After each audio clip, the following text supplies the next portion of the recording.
कस्तूरी तिलकं ललाटपटले वक्षस्थले कौस्तुभं नासाग्रे वरमौक्तिकं करतले वेणुः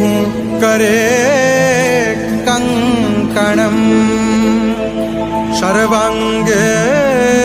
हरिचन्दनं सुललितं कण्ठे च मुक्तावली गोपस्त्री परिवेष्टितो विजयते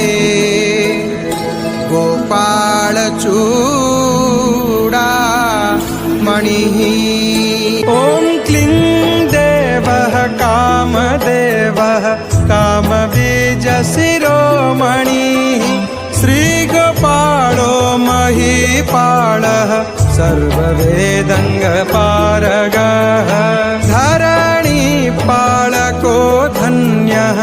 पुण्डरीकः सनातनः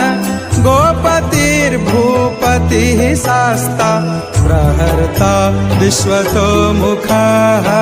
आदिकर्ता महाकर्ता